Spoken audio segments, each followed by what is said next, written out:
جیسا حضرت مسیح علیہ السلام نے فرمایا کہ یہ مکفر اور مکذب اور مہین کہنے والے جو ہیں تکفیر کے فتوے لگاتے ہیں حضرت مسیح علیہ الصلوۃ والسلام پر. اور آج کل پاکستان میں تو یہ زبردستی ہر وہ شخص جو پاکستان کا شہری ہے اس کے لیے ضروری ہے کہ تکفیر کا نہ صرف فتویٰ لگائے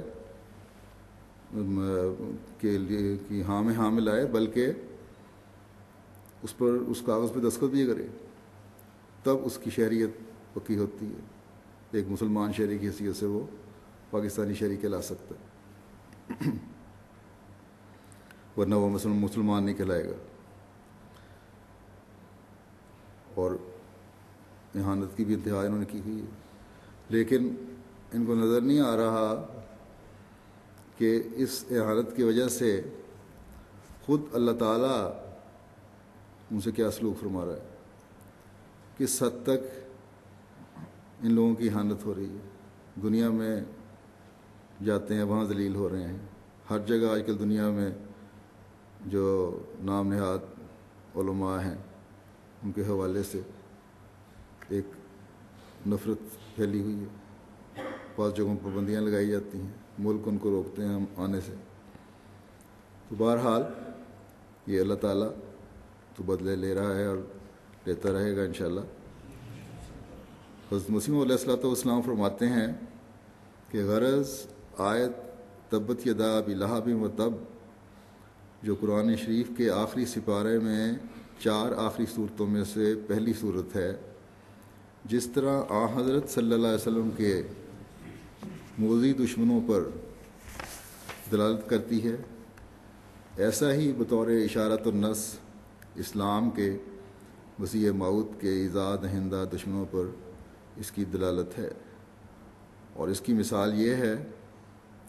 کہ مثلاً آیت هو الذی ارسل رسولہ بالہدی ودین الحق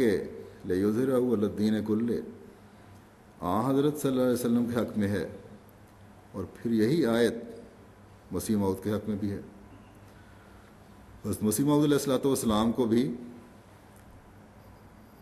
یہ آیت الہام ہوئی تھی. اس کا مطلب یہ ہے کہ اللہ تعالیٰ وہ ذات ہے جس نے اپنے رسول کو ہدایت اور دین حق کے ساتھ بھیجا ہے تاکہ اسے تمام دینوں پر غالب کر دے. تو یہ تو اللہ تعالیٰ کا فیصلہ ہے جس سے وعدہ اس کا اعادہ حضرت مسیح موعود علیہ الصلوۃ والسلام سے بھی اللہ تعالیٰ نے فرمایا ہے کہ احمدیت نے غالب آنا ہے چاہے جتنی مرضی مخالفتیں ہوں. حضرت مسیح موعود علیہ الصلوۃ والسلام فرماتے ہیں کہ جیسا کہ تمام مفسر اس کی طرف اشارہ کرتے ہیں، بس یہ بات کوئی غیر معمولی امر نہیں ہے کہ ایک آیت کا مصداق آن حضرت صلی اللہ علیہ وسلم ہوں اور مسیح موعود بھی اسی آیت کا مصداق ہو، بلکہ قرآن شریف جو ذو الوجوہ ہے اس کا محاورہ اسی طرز پر واقع ہو گیا. یعنی کئی معنی اس کے نکل سکتے ہیں، بلکہ قرآن شریف کی تفسیریں جو ہیں ایک تو آتا ہے روایت میں کہ اس کے کئی بطن ہیں. فرمایا کہ اسی طرز پر واقع ہے کہ ایک آیت میں آن حضرت صلی اللہ علیہ وسلم مراد اور مصداق ہوتے ہیں، اور اسی آیت کا مصداق مسیح موعود بھی ہوتا ہے، جیسا کہ آیت هو الذی ارسل رسولہ بالہدی سے ظاہر ہے. اور رسول سے مراد اس جگہ آن حضرت صلی اللہ علیہ وسلم بھی ہیں اور مسیح بھی مراد ہے. خلاصہ کلام یہ کہ آیت تبت یدا ابی لہب جو قرآن شریف کے آخر میں ہے آیت مغضوب علیہم کی ایک شرح ہے جو قرآن شریف کے اول میں ہے، کیونکہ قرآن شریف کے بعض حصے بعض کی تشریح ہیں. قرآن شریف کی بعض آیات بعض کی تشریح میں بیان کی گئی ہیں. پھر اس کے بعد جو سورہ فاتحہ میں ولدالین ہے، اس کے مقابل پر اس کی تشریح میں سورہ تبت کے بعد سورہ اخلاص ہے۔ سورہ فاتحہ میں 3 دعائیں سکھلائی گئی ہیں۔ ایک یہ دعا کہ خدا تعالیٰ اس جماعت میں داخل رکھے جو صحابہ کی جماعت ہے، پھر اس کے بعد اس جماعت میں داخل رکھے جو مسیح موعود کی جماعت ہے، جن کی نسبت قرآن شریف فرماتا ہے وآخرین منہم لما یلحقوا بہم۔ غرض اسلام میں یہی 2 جماعتیں منعم علیہم کی جماعتیں ہیں، اور انہی کی طرف اشارہ ہے آیت صراط الذین انعمت علیہم میں، کیونکہ تمام قرآن پڑھ کر دیکھو جماعتیں 2 ہی ہیں، ایک صحابہ رضی اللہ عنہم کی جماعت، دوسری وآخرین منہم کی جماعت، جو صحابہ کے رنگ میں ہے اور وہ مسیح موعود کی جماعت ہے۔ بس جب تم نماز میں یا خارج نماز کے یہ دعا پڑھو، یعنی نماز میں یا نماز سے باہر جا کر جب بھی دعا پڑھ رہے ہو سورہ فاتحہ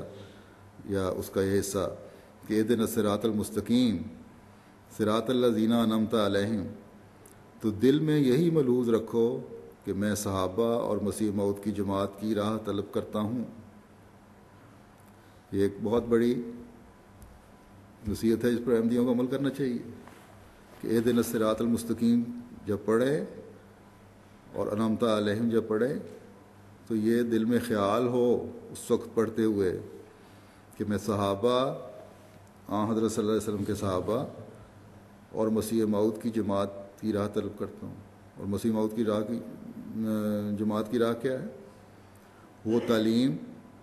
جو حضرت صلی اللہ علیہ وسلم پر اللہ تعالیٰ نے اتاری اور جس کو اس زمانے میں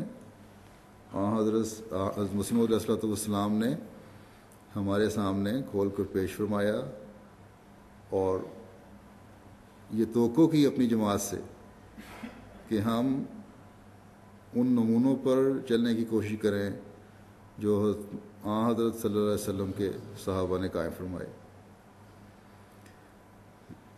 فرمایا۔ یہ تو سورہ فاتحہ کی پہلی دعا ہے۔ دوسری دعا غیر المغضوب علیہم ہے، جس سے مراد وہ لوگ ہیں جو مسیح موعود کو دکھ دیں گے، اور اس دعا کے مقابل پر قرآن شریف کے اخیر میں سورہ تبت یدا ابی لہب ہے۔ تیسری دعا ولدالین ہے، اور اس کے مقابل پر قرآن شریف کے اخیر میں سورہ اخلاص ہے، یعنی قل هو اللہ احد اللہ الصمد لم یلد ولم یولد ولم یکن لہ کفوا احد۔ اور اس کے بعد 2 اور صورتیں جو ہیں، یعنی سورۃ الفلق اور سورۃ الناس، یہ دونوں صورتیں سورۃ تبت اور سورہ اخلاص کے لیے بطور شرح کے ہیں، اس کی تفصیل بیان کی گئی ہے ان دونوں صورتوں میں۔ اور ان دونوں صورتوں میں یعنی سورہ فلق اور سورہ ناس میں اس تاریک زمانے سے خدا کی پناہ مانگی گئی ہے جبکہ لوگ خدا کے مسیح کو دکھ دیں گے، اور جبکہ عیسائیت کی ضلالت تمام دنیا میں پھیلے گی۔ بس سورہ فاتحہ میں ان تینوں دعاؤں کی تعلیم بطور براءۃ الاستحلال ہے، یعنی اس کی ایک جھلک دکھائی جا رہی ہے، یعنی وہ اہم مقصد جو قرآن کریم میں مفصل بیان کیا گیا ہے، سورہ فاتحہ میں بطور اجمال اس کا افتتاح کیا ہے، اور پھر سورہ تبت اور سورہ اخلاص اور سورۃ الفلق اور سورۃ الناس میں ختم قرآن کے وقت میں انہی دونوں بلاؤں سے خدا تعالیٰ کی پناہ مانگی گئی ہے۔ بس افتتاح کتاب اللہ بھی انہی دونوں دعاؤں سے ہوا، شروع بھی اس سے ہوئی، سورہ فاتحہ جو ہے اس میں دعائیں جو ہیں، اور پھر اختتام کتاب اللہ بھی انہی دونوں دعاؤں پر کیا گیا ہے۔ اور یاد رہے کہ ان دونوں فتنوں کا قرآن شریف میں مفصل بیان ہے، اور سورہ فاتحہ اور آخری صورتوں میں اجمالاً ذکر ہے۔ ان فتنوں کا قرآن کریم میں تفصیلی بیان جگہ ہوا ہے، اور ان آخری صورتوں میں اور سورہ فاتحہ میں اس کا ایک مختصر بیان کر دیا گیا ہے۔ فرمایا کہ مثلاً سورہ فاتحہ میں دعا وللضالین میں صرف 2 لفظ میں سمجھایا گیا ہے کہ عیسائیت کے فتنہ سے بچنے کے لیے دعا مانگتے رہو، جس سے سمجھا جاتا ہے کہ کوئی فتنہ عظیم الشان درپیش ہے، جس کے لیے یہ اہتمام کیا گیا ہے کہ نماز کے 5 وقت میں یہ دعا شامل کر دی گئی ہے، اور یہاں تک تاکید کی گئی کہ اس کے بغیر نماز ہو نہیں سکتی۔